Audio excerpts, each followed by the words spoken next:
राजनीति में हर चीज के मायने होते हैं और वे तब प्रासंगिक हो जाते हैं जब चुनाव होते हैं, और चुनाव वो भी विधानसभा चुनाव। जी हाँ, महाराष्ट्र के विधानसभा चुनाव के संदर्भ में आज विशेष चर्चा करने के लिए मुख्य नायक आया है और आपको उस राजनीतिक मायने के बारे में भी अवगत कराएगा।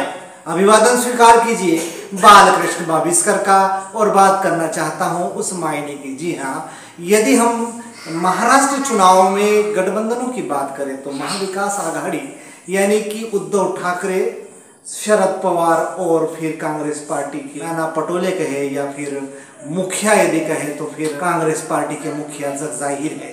तो बात करना चाहते हैं कि आखिर चुनाव का जो बंटवारा हुआ, सीटों का जो बंटवारा हुआ, उन बंटवारों के क्या मायने हैं उस त्रिकोणीय गठबंधन में यानी कि महाविकास आघाड़ी में। और इस महाविकास आघाड़ी में यदि बड़े भाई के दायित्व का निर्वहन कांग्रेस करता है तो फिर कांग्रेस को ज्यादा सीटें मिलना चाहिए था चुनाव लड़ने के लिए, किंतु समझौता ये हुआ कि 85 सीटों पर कांग्रेस चुनाव लड़ेगी। उद्धव ठाकरे या फिर शरद पवार, इन दोनों की पार्टियां बराबरी पर यदि चुनाव लड़ती है तो फिर बड़े भाई का दायित्व या बड़े भाई का ओहदा का रहा, इसी पर चर्चा करना चाहते हैं। अब बात करते हैं कि मायने, कि कांग्रेस के ने 85 सीटों पर यदि चुनाव लड़ा है तो उसके मायने ये है कि कांग्रेस कहीं न कहीं ऐसी ताकत पैदा करना चाहती है जो स्वयं के बल पर आने वाले समय में भारतीय जनता पार्टी को हराने की क्षमता रखती है। किंतु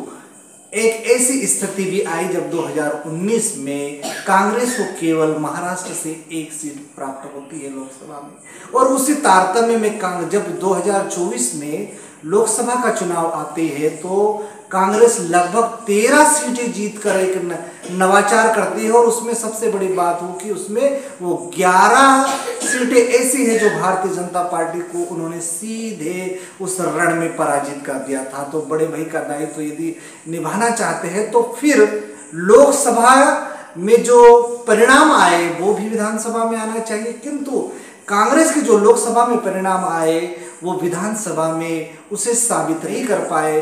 और इसका एक बड़ा उदाहरण है हरियाणा चुनाव। जी हाँ, हरियाणा चुनाव में कांग्रेस की स्थिति ये थी कि वह जीतने की कगार पर आ गए थे और यूं जश्न तक मनाया जाने लग गया था और मंत्रालय के बंटवारे तक की स्थिति बन गई थी। और स्थिति इतनी आकर्षित हो चुकी थी कि लोग ये सोचने लगे थे कि कांग्रेस सरकार बनाएगी, किंतु कांग्रेस वहां पर पराजित हुई, उन्हें हार का मुंह देखना पड़ा। तो निश्चित रूप से जो महाराष्ट्र विधानसभा चुनाव है उसमें मायने ये रखते हैं कि विधानसभा चुनाव में महाविकास आघाड़ी में यदि कांग्रेस अधिक सीटें लाती है तो बड़ा भाई का दायित्व निभाएगी।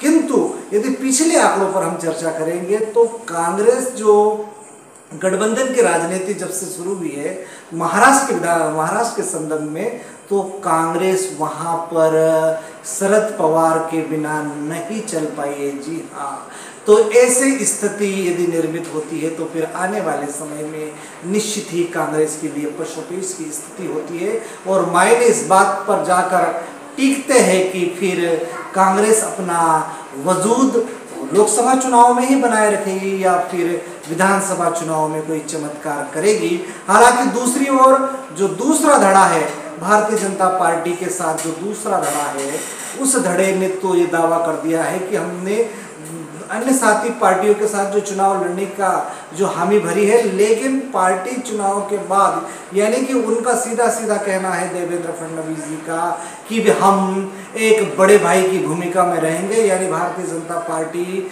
ज़्यादा से ज़्यादा सीटें लाएगी। तो क्या भारतीय जनता पार्टी के जो मायने हैं वो ज़्यादा सीट लाएगी या फिर कांग्रेस की 85 सीटों में से अधिक सीट लाएगी, ये तो मायने तभी जगजाहिर होंगे, तब रिजल्ट आएगा। नमस्कार।